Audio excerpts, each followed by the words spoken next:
Salut à tous, on se retrouve aujourd'hui pour une toute nouvelle vidéo les frères. Déjà, il faut applaudir. Il faut applaudir parce que ça fait, et sans vous mentir, hein, en tout cas ça fait plusieurs années que j'ai pas vu un Real Madrid jouer à ce niveau-là.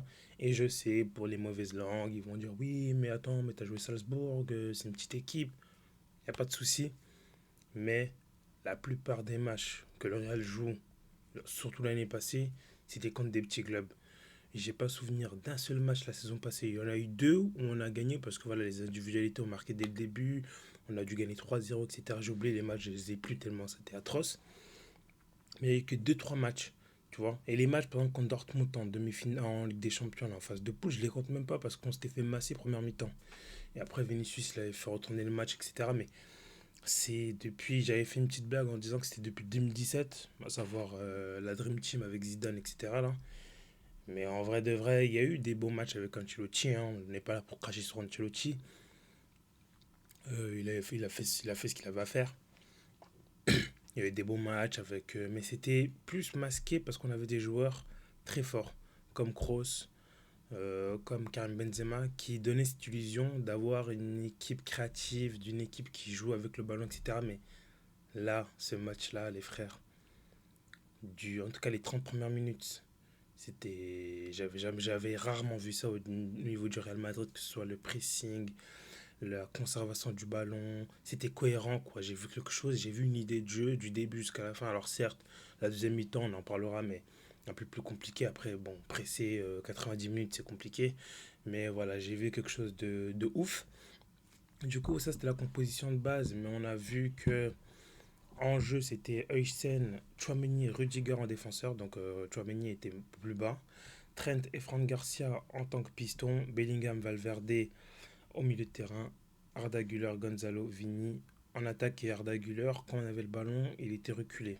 C'est-à-dire que Chouameni était ici et Arda Güler était juste à la place de Chouameni. Et c'est lui qui démarrait les actions, soit il retournait derrière pour Aishan en une touche ou à la défense, soit il envoyait des ballons vers Bellingham qui lui a une capacité à se projeter. Pareil pour Valverde, c'est un de ses meilleurs matchs à Valverde, même s'il est souvent bon en général, mais je trouve que la manière dont il a été utilisé, c'est logique.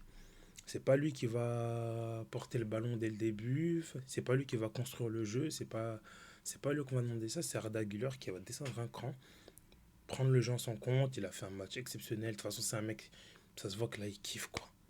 Et il kiffe. Et bon, je pense que c'est même pas des pics envers Ancelotti hein, quand il a dit oui, je me sens bien maintenant, je me sens utilisé, je me sens important. C'est juste, je pense que voilà, il sent que il va être une pièce importante du Real Madrid.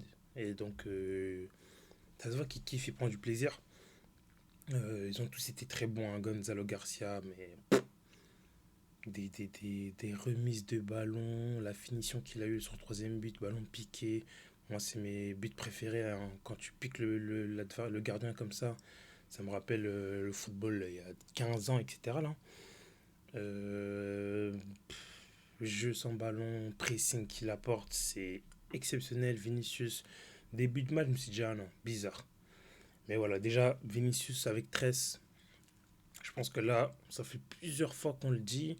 Même moi, je le disais pas parce que vas-y, je me dis, ben bon, c'est pas une coupe de cheveux qui va faire que le joueur il est fort ou moins fort. Mais là, Vinicius, j'espère que tu as compris que tes cheveux, arrête de faire des tresses, arrête de faire des trucs, garde tes cheveux naturels, mon frère. Fais un petit dégradé et c'est bon, c'est carré. Bellingham, omniprésent partout. Voilà, il a fait un très bon match. Même si à la seconde période, il a eu des petites pertes de balles qui auraient pu amener un but. Lui, Arda Güler, un peu toute l'équipe. Hein. Lui, Arda Güler et Trent, comme mémoire. Ensuite, Valverde, comme j'ai dit, son utilisation, j'aime trop. Quand on n'a pas le ballon, c'est lui qui entame le pressing. Bref, il est là, il est présent. Et dès qu'on a le ballon, on lui donne la possibilité d'aller plus haut pour justement apporter du danger, une touche de balle, se projeter avec le ballon. Enfin bref, j'ai kiffé. Franck Garcia aussi. Hein. Quand on le critique, on est les premiers, mais là, le match qu'il fait Franck Garcia. En fait, je trouve que quand tu as une équipe cohérente, ben, je trouve que les joueurs comme ça, les Franck Garcia, etc., les Gonzalo, des mecs qu'on se dit, ah ouais, peut-être que même Chouameni, tu vois, c'est logique en fait. Franck Garcia, là, c'est un mec c'est une pile électrique, il a une vitesse de fou. Justement, là, on a eu quand même certains moments de pressing collectif, etc. Ben, c'est lui qui entamait. Il entamait des grosses courses. Je crois que le deuxième but, si je dis pas de conneries, c'est lui qui entame le pressing, qui amène une erreur de Salzbourg. Ensuite, on la récupère. Et ensuite, il y a le but avec Vinicius, la talonnade pour Valverde, le but de Valverde. Mais je trouve qu'au niveau du pressing, il a été très intéressant parce qu'il est très rapide. Donc, il dégaine très vite. Et les autres, après, ils suivent. Aysen, il n'y a rien à dire, hein, ce mec. Il me fascine. J'hésite à prendre la maillot du Real, floqué Aysen. Je suis pas très flocage de maillot, moi, à la base. Mais là, ce mec est trop fort. Il est trop fort. En fait, chaque match, je me dis, ah ouais, ok. Parce qu'avant, je me disais, oui, ok, c'est balle au pied. Premier match, c'est vraiment la relance, tout ce qui était relance. Deuxième match, c'est ah oui, défensivement aussi, il était bon, mais bon, c'est pas Chouka, donc il faut relativiser. Et là, c'est un peu les deux, c'est-à-dire relance, défense et surtout projection vers l'avant. En fait, c'est ça, quand je vous dis qu'il me fait penser à Kroos, c'est pas juste vas-y, c'est faire des passes, c'est vraiment, il a le ballon, il sait quand il faut jouer une touche, il sait quand il faut envoyer le ballon vite, il sait quand il... Et c'est ça qui m'impressionne le plus. Il contrôle et il va vers l'avant, il pousse, il élimine les défenseurs, enfin les joueurs adverses en se projetant et à la fin il fait une passe. Franchement, Hussein, c'est bluffant, c'est mon chouchou, je le dis directement. J'aime le Real Madrid, hein. Vous connaissez Bellingham, Valverde, Vinicius, bref, je les aime tous, mais Hussein là il est en train de grimper, il est en train de grimper là, les étapes. Belé qui il est pas dans mon top 3 parce qu'il est tellement impressionnant, je suis encore choqué, hein. En plus, je vous avais dit que j'étais même pas sûr de regarder les matchs. J'étais dans mon lit, mais j'arrivais pas à dormir. Je vois, il était 2h40. Je me dis, bon, peut-être je vais regarder le match. Si d'ici là, je dors pas. J'arrive toujours pas à dormir. Le match, il est là. Et heureusement que j'ai pas dormi parce que c'était le meilleur match des trois, sans aucun doute. On a tout vu. Comme j'ai dit, deuxième période un peu plus compliquée. Voilà, mais après, on avait fait la différence. Ma première mi-temps, ça faisait longtemps que j'avais pas kiffé, que j'avais pas cette flamme. Comme Xabi Alonso, il avait dit en conférence de presse, il a envie de rallumer la flamme des Madridistas. Et je capte de quoi il veut parler, et ça me fait plaisir. Mais évidemment, on va pas s'enflammer, il faudra lui laisser du temps. On avait des bonnes choses, mais voilà. Moi, je pense qu'il y a quand même des petites choses à améliorer. Si on veut être à notre prime, il faudra voir. Je pense que le Real Madrid va quand même recruter des joueurs. Un petit défenseur central, Konaté, pourquoi pas. Un milieu de terrain pour apporter une autre chose. Même si Franck Garcia a fait un très bon match, je me dis pourquoi pas voir Kamavinga à ce poste-là. Si tu as une défense à 3, Kamavinga sur ce côté-là, pour moi c'est un crack. T'as Mbappé aussi, c'est la question qu'on se pose, hein. Moi, c'est la question que je me pose. Bon, je suis pas un hater sans mode oui, mais sans Mbappé, ce sera impossible de jouer comme ça. Je pense qu'il est pas bête. Il a vu le PSG gagner sans lui, ça a dû toucher son ego. Là, il va nous voir Gonzalo, le pressing qu'il fait, la presse espagnole, les supporters qui encensent Gonzalo Garcia.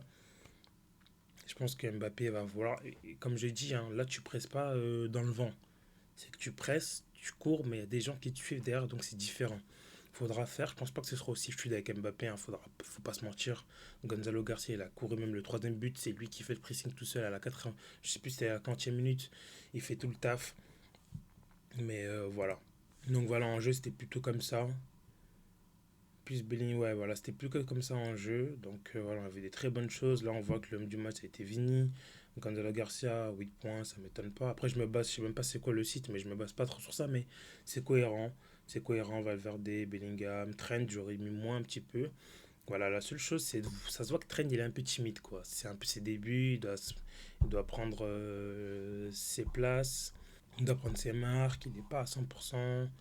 Voilà, il est pas à l'aise, mais tranquille, tranquille.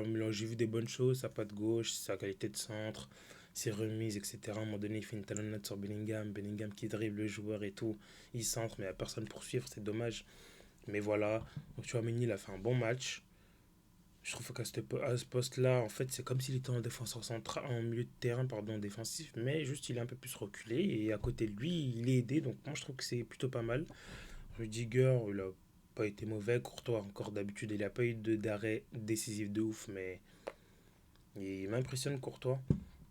Hysén, j'ai rien à dire. Gonzalo Garcia, C'est 3 buts et 2 assists en 260 minutes avec l'équipe première. Donc voilà, Gonzalo Garcia, je pense que lui il va être en équipe première, hein, je pense. Un peu comme Raúl Asensio, je pense que lui va monter. Il a montré de très très bonnes choses. Là, on a notre coach, hein, celui qui nous fait vibrer, qui nous rallume la flamme. Xabi Alonso. Voilà, là on a Denis Hussein qui prend ses responsabilités. À un moment donné, j'ai vu, il a crié même, enfin crié. Il a un peu remonté les bretelles d'Arda Güler, ça m'a fait rire, quoi, tu vois, parce que je me dis, bon, il a 19 ans, peut-être que, vas-y, il se fait petit, mais non, non. Troisième match, le mec, t'as l'impression qu'il est là depuis longtemps, il s'impose, il s'affirme, c'est de bonnes choses à voir. Là, le premier but, c'est une contre-attaque du Real Madrid, du Bellingham qui sert Vinicius, Vinicius qui dribble les deux défenseurs, frappe pied gauche, magnifique but, la petite célébration, là, où en mode il tire, en mode pistolet. Il m'avait manqué, hein, ça fait longtemps qu'il avait pu marquer. Donc c'était vraiment cool. Ensuite, après, t'as le deuxième but, c'est pressing, on récupère le ballon, etc., etc. Vinicius, je me dis, va tirer, frappe croisée. Il envoie une talonnade comme Gucci à l'époque. Tac, pour Federico Valverde. Valverde qui envoie une mine. 2-0. Voilà, là, c'était Vinicius qui avait le ballon. Talonnade, Valverde frappe, but. Valverde, de toute façon, devant les cages, c'est chirurgical. Et ça me fait plaisir de le voir surtout avec le capitaine. Le brassard de capitaine, je sais pas, ça lui va bien. Je pense qu'il a attendu ce moment-là, là, il kiffe. Il kiffe.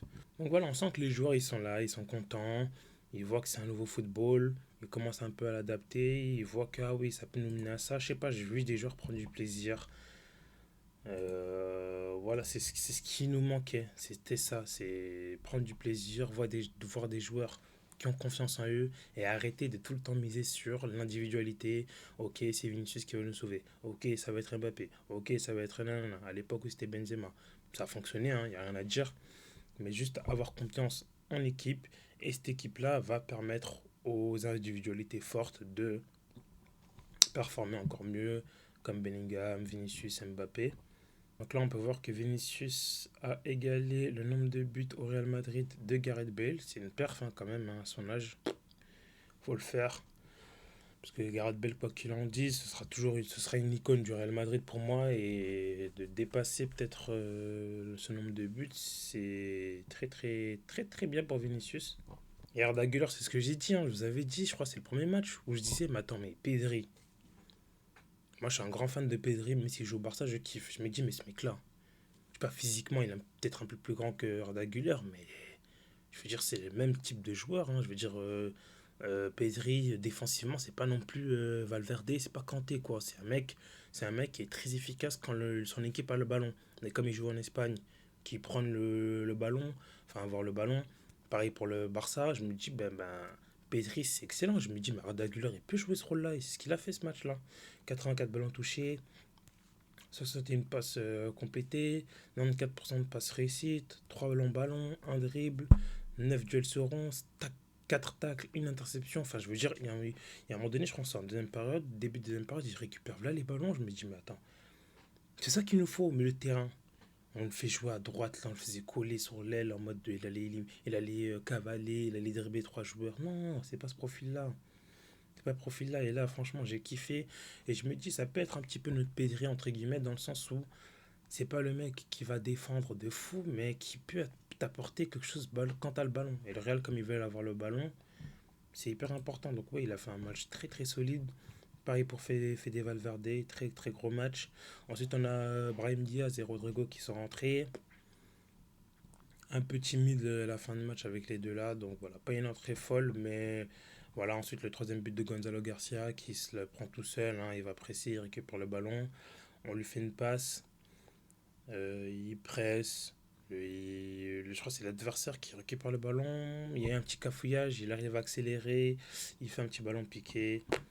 Voilà, donc officiel aussi. Le Real Madrid va jouer les huitièmes de finale contre la Juventus. La Juve qui a perdu contre City 5-2 hier. Donc en vrai, tant mieux qu'on joue à la Juventus. Donc voilà, potentiellement là, on joue la Juventus en huitième. Donc c'est mardi. Et si on passe, on jouera le vainqueur de Dortmund et un autre club. Donc je pense que, imaginons si Dortmund passe, on jouerait Dortmund en quart. Et après, en demi-finale, on jouerait potentiellement le Bayern ou le PSG. Et voilà, je pense que c'est les demi-finales. Ça va être le match le plus important. Moi, de mon souhait, bon, j'aimerais bien que le Real gagne cette compétition, mais moi, c'est pas ça qui m'importe. C'est vraiment voir de la cohérence, voir de l'évolution et voir un chemin où on se dit, ah, ok, là, c'est intéressant, on peut y croire, on peut se projeter vers ce système de jeu-là. Moi, c'est plus ça, tu vois. Si le Real gagne, bah, c'est bénef, mais au moins, je dirais au moins battre Dortmund et la Juve, enfin, d'abord la Juve, bien évidemment, battre la Juventus et Dortmund s'ils arrivent à passer leur huitième de finale. Je pense que si le Real Madrid va en demi-finale et qu'il joue contre le PSG ou contre le Bayern et qu'il montre un beau visage, moi, ça va me. Je serai pas dépité, quoi. Tranquille. La saison va être longue. Enfin, là, déjà, c'est la fin de saison. Il y a le début de saison. Enfin, il y a une hype qui me fait dire que voilà, c'est pas grave. Même si j'aimerais bien voir le Real Madrid gagner, bien évidemment. Donc voilà, fin du match 3-0. Il était 5 heures du matin, mais j'ai dormi avec le smile. J'ai dormi avec le smile, c'était super agréable. Gonzalo Garcia, match XXL. Vinicius a été élu homme de la partie. Et puis voilà, très très très très belle satisfaction. On a vu de belles choses. Il y a eu aussi un petit message comme quoi Vinicius a dit qu'il voulait prolonger au Real Madrid, que c'est le club de sa vie, que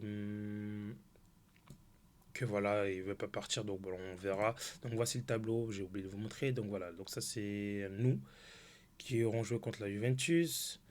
T'as Dortmund qui va jouer contre, j'ai oublié comment s'appelle cette équipe, c'est l'équipe Sergio Ramos. Donc voilà, donc potentiellement, voici notre tableau. Donc le PSG, je pense qu'ils vont battre l'Inter Miami. Bayern, je pense qu'ils vont battre Flamingo. Donc on va avoir un PSG Bayern en quart.